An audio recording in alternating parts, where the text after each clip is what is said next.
Hello friends, स्वागत है आप सभी का द थिंकर स्टडी में। दोस्तों, आज के इस वीडियो में बात करने वाले हैं आपकी एग्जाम ट्रेड डीजल मैकेनिक के लिए एक और इम्पोर्टेंट ऑब्जेक्टिव की क्लास। दोस्तों, जैसा कि हम लोगों ने लास्ट क्लासेस में आपके लिए आपकी एग्जाम ट्रेड के इम्पोर्टेंट क्वेश्चन डिस्कस किए थे, उसी प्रकार से दोस्तों आज यानी कि पार्ट 4 में आपके लिए और इम्पोर्टेंट 50 क्वेश्चन डिस्कस किए जाएंगे, जो कि आपके एग्जाम के पॉइंट ऑफ व्यू से काफी इंपॉर्टेंट है। तो चलिए दोस्तों, बिना किसी देरी के स्टार्ट करते हैं और पहला क्वेश्चन देखते हैं।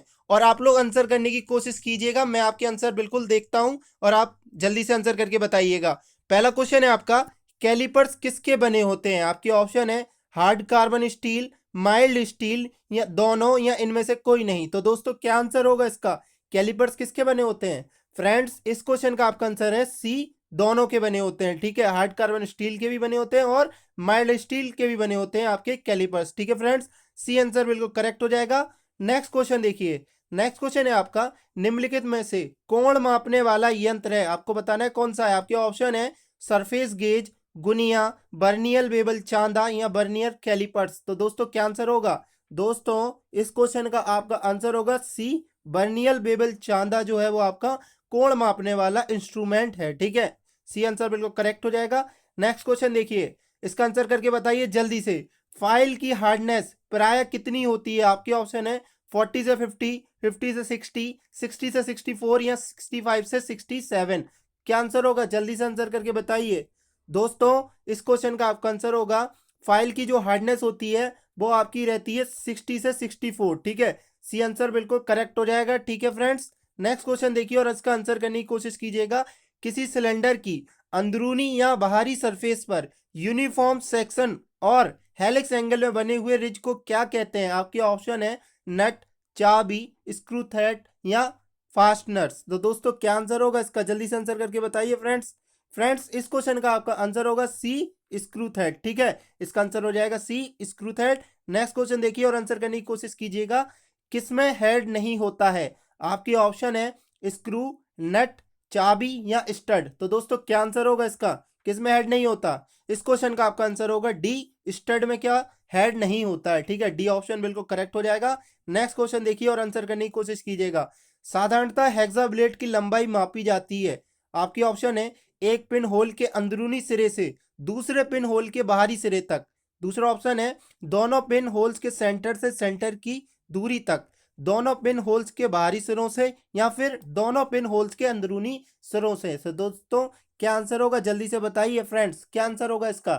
फ्रेंड्स, इस क्वेश्चन का आपका आंसर होगा बी, दोनों पिन होल्स के सेंटर से सेंटर की दूरी तक हेक्सा ब्लेड की लंबाई नापी जाती है। ठीक है फ्रेंड्स, तो बी ऑप्शन बिल्कुल करेक्ट हो जाएगा। आप लोगों ने बिल्कुल सही आंसर किया। नेक्स्ट क्वेश्चन देखिए और आंसर करके बताइए। B I S screw thread का कोण कितना होता है? आपके ऑप्शन है 29 डिग्री, 47 से 112 डिग्री, 60 डिग्री, या 55 डिग्री। तो दोस्तों, क्या आंसर होगा? जल्दी से आंसर करके बताइए। बी आई एस का स्क्रू थ्रेड का एंगल कितना होता है? फ्रेंड्स, इस क्वेश्चन का आपका आंसर है सी, 60 डिग्री होता है। ठीक है, सी ऑप्शन बिल्कुल करेक्ट हो जाएगा। नेक्स्ट क्वेश्चन देखिए और आंसर करने की कोशिश कीजिएगा। ग्रूवर का मुख्य प्रयोग होता है, क्या होता है? आपके ऑप्शन है जॉब पर चोट लगाने के लिए, जॉब पर जॉइंट को खोलने के लिए, जॉब पर जॉइंट को लॉक करने के लिए, या फिर जॉब पर ग्रूव बनाने के लिए। तो दोस्तों, क्या आंसर होगा इसका? बिल्कुल सही। फ्रेंड्स, इस क्वेश्चन का आपका आंसर होगा जो ग्रोवर ग्रूवर रहता है आपका, उसका यूज होता है जॉब पर जॉइंट को लॉक करने के लिए, यानी सी ऑप्शन बिल्कुल करेक्ट हो जाएगा। नेक्स्ट क्वेश्चन देखिए, ये बताना है आपको ट्राई स्क्वायर क्या होता है। ट्राई स्क्वायर जो होता है वो क्या होता है? तो दोस्तों, आंसर करके बताइए। जो ट्राई स्क्वायर होता है वो समकोण यानी 90 डिग्री को मापने वाला एक टूल होता है। ठीक है, तो सी ऑप्शन बिल्कुल करेक्ट हो जाएगा। नेक्स्ट क्वेश्चन देखिए। नेक्स्ट क्वेश्चन है आपका, फेज वोल्टेज क्या होता है? आपके ऑप्शन है दो फेजों के मध्य विद्यमान वोल्टेज, एक फेज तथा न्यूट्रल के साथ मध्य विद्यमान वोल्टेज, या ए बी दोनों, या इनमें से कोई नहीं। तो जल्दी से आंसर करके बताइए, क्या आंसर होगा दोस्तों?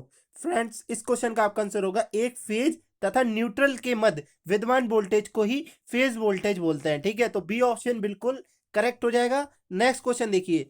नेक्स्ट क्वेश्चन है आपका, डिस्चार्ज बैटरी का विद्युत वाहक बल यानी इलेक्ट्रोमोटिव फोर्स कितना वोल्ट होता है? आपके ऑप्शन है 2, 3, 4, या 5। तो दोस्तों, क्या आंसर होगा? जल्दी से आंसर करके बताइए। डिस्चार्ज बैटरी का बताना है आपको, इसका आंसर होगा ए, 2। ठीक है, नेक्स्ट क्वेश्चन देखिए और आंसर करने की कोशिश कीजिएगा। एक मीट्रिक अशक्ति का मान क्या होता है? आपके ऑप्शन सामने है, आंसर क्या होगा इसका? फ्रेंड्स इस क्वेश्चन का आपका आंसर होगा, एक मीटर की बात करें तो 735.5 वाट्स होता है। ठीक है, तो बी ऑप्शन बिल्कुल करेक्ट हो जाएगा। ठीक है फ्रेंड्स, नेक्स्ट क्वेश्चन देखिए, निम्नलिखित में से किस कंडक्टर का प्रयोग हीटिंग एलिमेंट में किया जाता है? आपके ऑप्शन है टंगस्टन, कार्बन, कॉपर या नाइक्रोम। तो दोस्तों क्या आंसर होगा? फ्रेंड्स इस क्वेश्चन का आपका आंसर होगा डी, नाइक्रोम। ठीक है, बिल्कुल सही आंसर दिया आप लोगों ने। नेक्स्ट क्वेश्चन देखिए और आंसर करने की कोशिश कीजिए। बड़ी इंडक्शन मोटर को स्टार्ट करने के लिए निम्नलिखित में से किस ट्रांसफार्मर का प्रयोग किया जाता है? आपके ऑप्शन है constant current transformer, auto transformer, potential transformer या स्टेप अप ट्रांसफार्मर। तो आंसर करके बताइए जल्दी से, क्या आंसर होगा इसका? जल्दी से आंसर करके बताइए 14 क्वेश्चन का। और दोस्तों क्वेश्चन नंबर के साथ आंसर करिएगा आप लोग। ठीक है, आप लोग डायरेक्ट आंसर करते हैं, क्वेश्चन नंबर के साथ आंसर कीजिएगा। ठीक है, तो इस क्वेश्चन का दोस्तों आपका आंसर होगा बी, ऑटो ट्रांसफार्मर। ठीक है, बी ऑप्शन बिल्कुल करेक्ट हो जाएगा। नेक्स्ट क्वेश्चन देखिए, आपको बताना है कि यूरेका क्या है। आपके ऑप्शन है 60% तांबा प्लस 40% आपका निकल रहता है इसमें, 40% निकल या फिर 60% तांबा, 20% तांबा और 80% निकल, 80% तांबा और 20% निकल। तो दोस्तों क्या आंसर होगा जल्दी से बताइए। फ्रेंड्स इस क्वेश्चन का आपका आंसर होगा बी, 40% निकल होता है प्लस क्या होता है 60% कॉपर यानी तांबा होता है। आपका बी ऑप्शन बिल्कुल करेक्ट हो जाएगा। नेक्स्ट क्वेश्चन देखिए, यदि कंप्रेसर में इनलेट तापमान बढ़ाया जाता है तो गैस टरबाइन संयंत्र की वायु दर क्या होगी? घटेगी, बढ़ेगी, समान रहेगी या कोई नहीं? तो दोस्तों क्या आंसर होगा इसका? फ्रेंड्स इस क्वेश्चन का आपका आंसर होगा बी, बढ़ेगी। ठीक है, बी ऑप्शन बिल्कुल करेक्ट हो जाएगा। नेक्स्ट क्वेश्चन देखिए और इसका आंसर करने की कोशिश कीजिएगा। एक गैस टरबाइन का अधिकतम अनुमेय प्रवेश तापमान लगभग होता है, कितना होता है? 500 degree centigrade, 900 degree centigrade, 1500 degree centigrade या 2000 डिग्री सेंटीग्रेड। तो दोस्तों क्या आंसर होगा?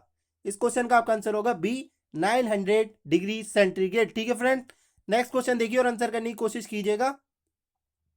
नेक्स्ट क्वेश्चन है आपका, छोटे भागों की हार्डनिंग के लिए किस विधि की सिफारिश की जाती है? आपके ऑप्शन है नाइट्राइजिंग के लिए, साइनाइडिंग के लिए, कार्बोराइजिंग के लिए या फिर फ्लेम हार्डनिंग के लिए। तो दोस्तों क्या आंसर होगा इस क्वेश्चन का? इस क्वेश्चन का आपका आंसर होगा डी, फ्लेम हार्डनिंग की सिफारिश की जाती है।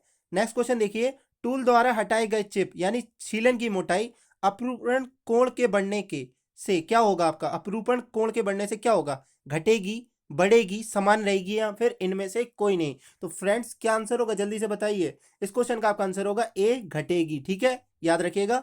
नेक्स्ट क्वेश्चन देखिए, एक इंजन की पिस्टन रॉड और क्रॉस हेड किस जोड़ की सहायता से जुड़े होते हैं? आपके ऑप्शन है क्वार्टर जोड़, नकल जोड़, यूनिवर्सल जोड़ या फिर फ्लैजिंग कपलिंग। आपके ऑप्शन है। ठीक है, जल्दी से आंसर करके बताइए 20 क्वेश्चन का आंसर क्या होगा। मैं आपके आंसर देख रहा हूं, बिल्कुल सही। इस क्वेश्चन का आपका आंसर होगा ए, कोटर जोड़। ठीक है, ए ऑप्शन बिल्कुल करेक्ट हो जाएगा। नेक्स्ट क्वेश्चन देखिए और आंसर करने की कोशिश कीजिएगा। स्क्रू थ्रेड का शीर्ष व्यास यानी डायामीटर होता है सबसे बड़ा व्यास, लघु व्यास, औसत व्यास या इनमें से कोई नहीं? तो दोस्तों क्या आंसर होगा इसका? इस क्वेश्चन का आपका आंसर होगा ए, सबसे बड़ा व्यास। ठीक है फ्रेंड्स, नेक्स्ट क्वेश्चन देखिए, पिस्टन रिंग किसकी बनी होती है? आपके ऑप्शन है बेवेट की, पीतल की, ढलवे लोहे की या फिर एल्यूमिनियम आयस्क की। ठीक है, तो दोस्तों क्या आंसर होगा जल्दी से आंसर करके बताइए। इस क्वेश्चन का आपका आंसर होगा सी, ढलवे लोहे की यानी कास्ट आयरन की। ठीक है, नेक्स्ट क्वेश्चन देखिए और आंसर करने की कोशिश कीजिएगा। एक प्रज्वल कॉइल में प्राइमरी टर्नों की संख्या होती है। आपके ऑप्शन है सेकेंडरी टर्नों के बराबर, सेकेंडरी टर्नों से कम, सेकेंडरी टर्नों से अधिक या फिर अनुमान नहीं लगाया जा सकता। क्या आंसर होगा जल्दी से बताइए। फ्रेंड्स इस क्वेश्चन में का आपका आंसर होगा बी, सेकेंडरी टर्नों से कम होती है एक प्रज्वल कॉइल में प्राइमरी टर्नों की संख्या। ठीक है दोस्तों, बी ऑप्शन बिल्कुल करेक्ट होगा, सेकेंडरी टर्नों से कम, याद रखिएगा। नेक्स्ट क्वेश्चन देखिए, पैटर्न बनाने के लिए निम्नलिखित में से कौन सा पदार्थ प्रयोग किया जाता है? आपके ऑप्शन है एल्यूमिनियम, प्लास्टिक, पारा या उपयुक्त सभी। क्या आंसर होगा जल्दी से बताइए। फ्रेंड्स इस क्वेश्चन का आपका आंसर होगा डी, उपयुक्त सभी। ठीक है, डी ऑप्शन बिल्कुल करेक्ट होगा। नेक्स्ट क्वेश्चन देखिए, ड्रिलिंग ऑपरेशन की तुलना में काउंटर बोरिंग के लिए कटिंग चाल होती है, कितनी होती है? आपके ऑप्शन है 50% कम, 25% अधिक, 25% कम या 50% अधिक। तो दोस्तों क्या आंसर होगा इसका जल्दी बताइए। फ्रेंड्स इस क्वेश्चन का आपका आंसर होगा सी, 25% कम। ठीक है, नेक्स्ट क्वेश्चन देखिए और आंसर करिए। ग्राइंडिंग व्हील संरचना को किस संख्या द्वारा दर्शाया जाता है? आपके ऑप्शन है 1 से 25, 1 से 15, 1 से 8 या 1 से 5। तो दोस्तों क्या आंसर होगा? ग्राइंडिंग व्हील की जो स्ट्रक्चर रहता है उसको किस संख्या द्वारा दिखाया जाता है? मैंने आपको पढ़ाया भी था ग्राइंडिंग व्हील, ठीक है, उसके रॉ मटेरियल्स भी मैंने आपको बताया था। फ्रेंड्स क्या आंसर होगा इसका? बिल्कुल सही, इस क्वेश्चन का आपका आंसर होगा बी 1 to 15, ठीक है, बी ऑप्शन बिल्कुल करेक्ट होगा। नेक्स्ट क्वेश्चन देखिए, ड्रिल का चीजल एज कोण किस रेंज में होता है? आपके ऑप्शन है 90 से 100 डिग्री, 100 से 110 डिग्री, 120 से 135 डिग्री या 140 से 160 डिग्री। तो दोस्तों आंसर करके बताइए क्या आंसर होगा इसका। फ्रेंड्स जो ड्रिल का चीजल एज कोण होता है मैंने आपको बताया था वो किस रेंज में होता है आपका? 120 से 135 डिग्री के बीच में होता है, ठीक है। नेक्स्ट क्वेश्चन देखिए और आंसर करिए। वैक्यूम ट्यूब्स या डिस्चार्ज लैंप में प्रयोग होने वाली गैसों का तापमान बढ़ाने से उसका प्रतिरोध क्या होता है? घटता है, अपरिवर्तित रहता है, बढ़ता है या इनमें से कोई नहीं? तो दोस्तों क्या आंसर होगा इसका? जल्दी से बताइए। फ्रेंड्स इस क्वेश्चन का आपका आंसर है ए, घटता है, ठीक है। वैक्यूम ट्यूब या डिस्चार्ज लैंप में जो गैस प्रयोग होती है अगर उनका टेम्परेचर हम बढ़ा रहे हैं तो जो उसका रेजिस्टेंस होता है, प्रतिरोध होता है, वो क्या होता है? घटता है, ठीक है। ए ऑप्शन बिल्कुल करेक्ट होगा। नेक्स्ट क्वेश्चन देखिए, एक तार की लंबाई को खींचकर दुगना कर दिया जाता है, यदि खींचने के पूर्व इसका प्रतिरोध 4 है, आर है, तो खींचने के बाद इसका प्रतिरोध होगा कितना होगा? आपको ये बताना है, जल्दी से बताइए। मैंने आपको इसके लिए न्यूमेरिकली बताया था, ठीक है, मैंने आपको फॉर्मूले भी बताए थे किस तरह से फॉर्मूला यूज करते हैं, ठीक है। जब आपके पास लंबाई प्रतिरोध रहती है तो मैं आपको फॉर्मूला बता चुका हूं। जल्दी से आंसर करके बताइए क्या आंसर होगा।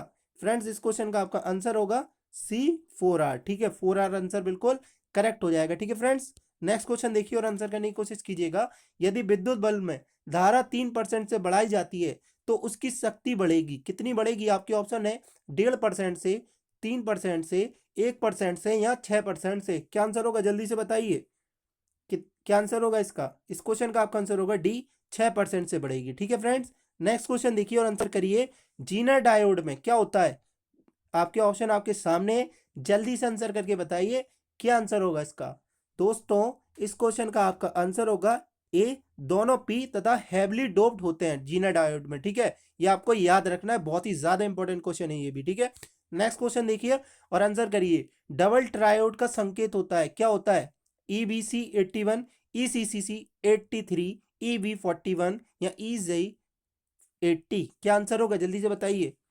बिल्कुल सही, इस क्वेश्चन का आपका आंसर होगा बी, ECC 83, ठीक है फ्रेंड्स। डबल ट्रायोड का ये सिंबल होता है, ठीक है फ्रेंड्स। नेक्स्ट क्वेश्चन देखिए और आंसर करिए। सॉफ्ट सोल्डरिंग की जाती है कितने टेम्परेचर पे की जाती है? आपको ये बताना है। आपके ऑप्शन आपके सामने है, जल्दी से बताइए क्या आंसर होगा इसका। दोस्तों सॉफ्ट सोल्डरिंग आपकी की जाती है 450 डिग्री सेंटीग्रेड पर, ठीक है, बी ऑप्शन बिल्कुल करेक्ट होगा। नेक्स्ट क्वेश्चन देखिए और आंसर करिए। ग्राइंडिंग व्हील के ग्रेन साइजों को नंबरों में प्रकट किया जाता है, कौन सी रेंज के ग्रेन साइज मीडियम होते हैं? आपको रेंज बताना है। मैंने आपको जब ग्राइंडिंग व्हील बताया था तो मैंने आपको मीडियम कोर्स सबके बारे में आपको अच्छे से डिटेल से बताया था।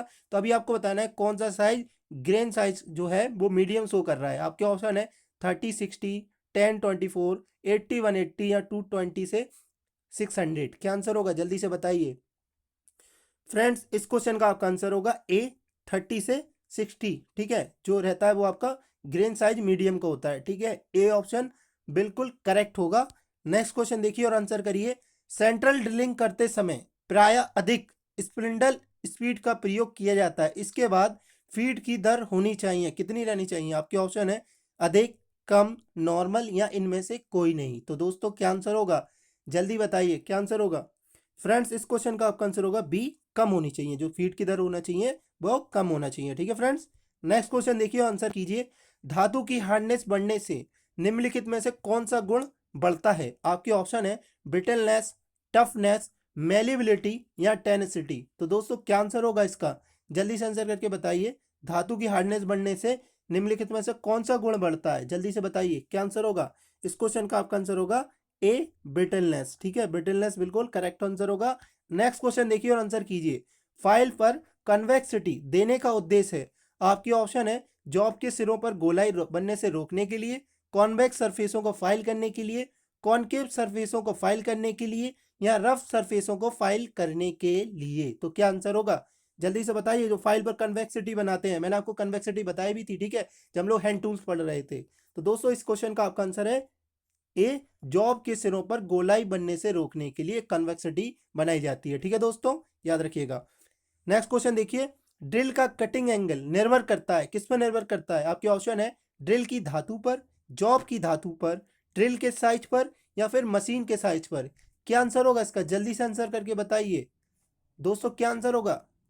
दोस्तों इस क्वेश्चन का आपका आंसर होगा बी, जॉब की धातु पर निर्भर करता है। जो ड्रिल का कटिंग एंगल होता है वो जॉब की धातु पर यानी मेटल पर डिपेंड करता है। ठीक है, बिल्कुल सही आंसर दिया आप लोगों ने।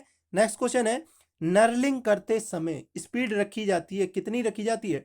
टर्निंग के लिए स्पीड से आधी, टर्निंग के लिए स्पीड की एक तिहाई, टर्निंग के लिए स्पीड का एक चौथाई, या टर्निंग के लिए स्पीड के बराबर। अब जल्दी से आंसर करके बता दीजिए क्या आंसर होगा इसका।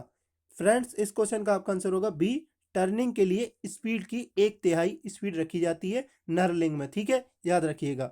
नेक्स्ट क्वेश्चन देखिए और आंसर कीजिए। फाइल की हार्डनेस होती है, कितनी होती है? 30 HRC, 60 HRC, 45 HRC, या फिर 80 HRC। क्या आंसर होगा? फाइल की हार्डनेस कितनी होती है? जल्दी से बताइए। बिल्कुल सही, इस क्वेश्चन का आपका आंसर होगा सी, 45 HRC। ठीक है फ्रेंड्स, नेक्स्ट क्वेश्चन देखिए और आंसर कीजिए। निम्नलिखित में से किस धातु को रगड़ने के लिए रास्प कट फाइल का प्रयोग किया जाता है? किसका प्रयोग किया जाता है? आपके ऑप्शन है स्टील, लकड़ी, ड्यूरेलिमिन, या फिर ब्रॉन्ज। दोस्तों क्या आंसर होगा इस क्वेश्चन का? जल्दी से आंसर करके बताइए। दोस्तों इस क्वेश्चन का आपका आंसर होगा बी, लकड़ी का। ठीक है, बी ऑप्शन बिल्कुल करेक्ट हो जाएगा। ठीक है फ्रेंड्स, नेक्स्ट क्वेश्चन देखिए। नेक्स्ट क्वेश्चन है आपका, ड्रिल का कौन सा कोण परिवर्तित किया जा सकता है? आपके ऑप्शन है cutting angle, lip clearance angle, helix angle, या चीजल एज एंगल। तो जल्दी से आंसर करके बताइए क्या आंसर होगा इसका। फ्रेंड्स इस क्वेश्चन का आपका आंसर होगा, जो ड्रिल का एंगल चेंज किया जा सकता है, चेंजेबल होता है, उसका आंसर है आपका सी, हेलिक्स एंगल होता है वो। ठीक है, सी ऑप्शन बिल्कुल करेक्ट होगा। नेक्स्ट क्वेश्चन देखिए। नेक्स्ट क्वेश्चन है, सेकंड कट फाइल निम्नलिखित में से किसकी प्रकार है? आपके ऑप्शन है कट के प्रकार की है, डिजाइन के प्रकार की है, ग्रेड के प्रकार की है, या फिर सेक्शन के प्रकार की है। मैंने आपको सारी फाइलें बताई थी। अब आप आंसर करके बताइए कि सेकंड कट फाइल किस टाइप की है। आपके ऑप्शन आपके सामने, जल्दी से आंसर कीजिए। फ्रेंड्स इस क्वेश्चन का आपका आंसर है सी, ग्रेड टाइप की ये फाइल होती है सेकंड कट फाइल। ठीक है फ्रेंड्स, नेक्स्ट क्वेश्चन देखिए और आंसर कीजिए। ड्रिल गाइडिंग गेज का कोण कितना होता है? आपके ऑप्शन है 59 डिग्री, 110 18 डिग्री, 121 डिग्री, या फिर 135 डिग्री। ठीक है, तो क्वेश्चन नंबर के साथ बिल्कुल आंसर कीजिए आप लोग जल्दी से, क्या आंसर होगा इसका। फ्रेंड्स इस क्वेश्चन का आपका आंसर होगा बी, 118 डिग्री। ठीक है, बिल्कुल सही आंसर हो जाएगा। नेक्स्ट क्वेश्चन देखिए, फिलर मेटल में कौन सा तत्व मिला रहता है? आपके ऑप्शन है कार्बन, सिलिकॉन, गंधक, या ये सभी। तो दोस्तों क्या आंसर होगा इसका?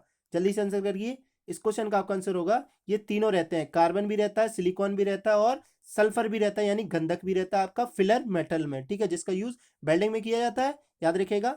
नेक्स्ट क्वेश्चन देखिए, निम्नलिखित में से किस वेल्डिंग में ऑक्सी एसिटिलीन फिल्म का प्रयोग किया जाता है? आपके ऑप्शन है स्टील, टॉर्च, ए और बी दोनों, या इनमें से कोई नहीं। तो दोस्तों क्या आंसर होगा? जल्दी से आंसर करके बताइए। तो दोस्तों इस क्वेश्चन का आपका आंसर है बी, टॉर्च में प्रयोग किया जाता है ऑक्सी एसिटिलीन फिल्म का प्रयोग। ठीक है, बी ऑप्शन बिल्कुल करेक्ट होगा। नेक्स्ट क्वेश्चन देखिए, मोटे पार्टों को जोड़ने के लिए प्रयोग होता है, क्या होता है? आपके ऑप्शन है ब्रेजिंग, सोल्डरिंग, दोनों, या इनमें से कोई नहीं। तो दोस्तों क्या आंसर होगा इसका? फ्रेंड्स इस क्वेश्चन का आपका आंसर होगा ए, ब्रेजिंग की जाती है मोटे पार्ट्स को जोड़ने के लिए। ठीक है, थिक पार्ट्स को जोड़ने के लिए ब्रेजिंग की जाती है, याद रखिएगा। नेक्स्ट क्वेश्चन देखिए, भूरा इलेक्ट्रोड का प्रयोग होता है कास्ट आयरन वेल्डिंग में, मेटल आर्क वेल्डिंग में, ए और बी दोनों, या इनमें से कोई नहीं। तो दोस्तों क्या आंसर होगा? भूरा इलेक्ट्रॉन, जो भूरा इलेक्ट्रोड होता है उसका प्रयोग किसमें किया जाता है? जल्दी से आंसर कीजिए। इस क्वेश्चन का आपका आंसर है ए, कास्ट आयरन वेल्डिंग में भूरे इलेक्ट्रोड का प्रयोग यानी ब्राउन इलेक्ट्रोड का प्रयोग किया जाता है। ठीक है फ्रेंड्स, नेक्स्ट क्वेश्चन देखिए और आंसर कीजिए। निम्नलिखित में विद्युत आर्क किसे कहते हैं? आपके ऑप्शन है ऊष्मा को विद्युत ऊर्जा में बदलने को, विद्युत ऊर्जा को ऊष्मा में बदलने को, विद्युत ऊर्जा को यांत्रिक ऊर्जा में बदलने को, या फिर इनमें से कोई नहीं। तो दोस्तों क्या आंसर होगा? फ्रेंड्स इस क्वेश्चन का आपका आंसर होगा बी, विद्युत ऊर्जा को ऊष्मा में बदलने को आपकी विद्युत आर्क यानी इलेक्ट्रिक आर्क बोलते हैं। ठीक है, याद रखिएगा, बहुत ही ज्यादा इंपॉर्टेंट है। नेक्स्ट क्वेश्चन देखिए, और जो कि हमारा आज पार्ट 4 का लास्ट क्वेश्चन है। उसके बाद हम लोग मिलेंगे पार्ट 5 में।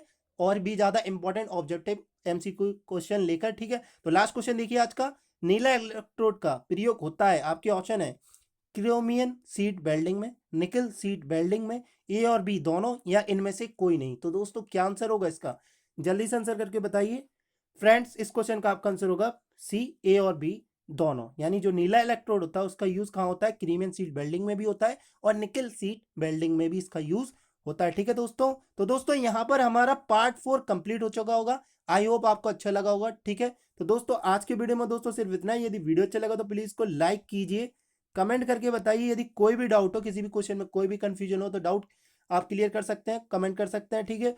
वीडियो को शेयर कर दीजिए ज्यादा से ज्यादा लोगों को, चैनल को जरूर सब्सक्राइब कर दीजिए, जो सब्सक्राइब करने के बाद इस बेल आइकन को जरूर दबा दें, ताकि आपको रोजाना जीके और वैकेंसी से रिलेटेड अपडेट ऐसे ही मिलते रहे। तब तक के लिए थैंक यू दोस्तों, जय हिंद।